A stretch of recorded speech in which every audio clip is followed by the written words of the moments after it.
হে hi everyone, আমি মনামি আর আমার channel Romo লাইফস্টাইলে তোমাদের সুস্বাগতম। তো রেস্টুরেন্টে খাওয়া দাওয়ার পর মানে লাঞ্চটা শেষ হওয়ার পর আমরা এখন বাড়ি ফিরে যাচ্ছি।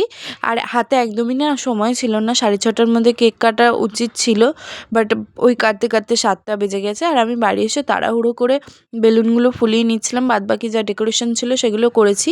আর তারপরে দেখো রোহিত চলে এসছে, এবার ওর কেক কাটিং হচ্ছে। আর সেদিন না আমার মা বাবার অ্যানিভার্সারিও ছিল, বাট ওই ফ্যামিলিগত কিছু প্রবলেমের কারণে মা বাবার অ্যানিভার্সারিটা পালন হলো না এইবারও।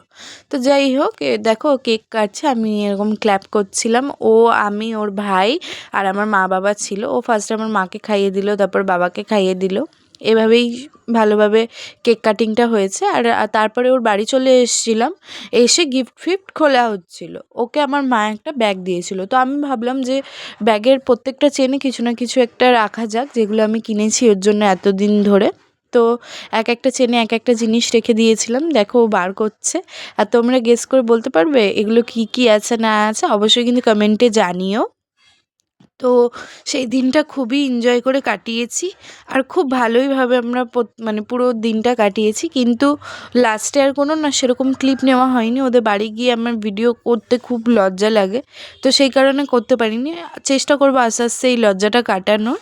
তো যাই হোক, দেখো এখানে ও গিফটগুলো খুলছে। এটা একটা চাবি রিং ছিল, একটা ম্যাগাজিন ছিল আমাদের ফটো দিয়ে, আর একটা পেন ছিল। আর এইটা কি বলো তো?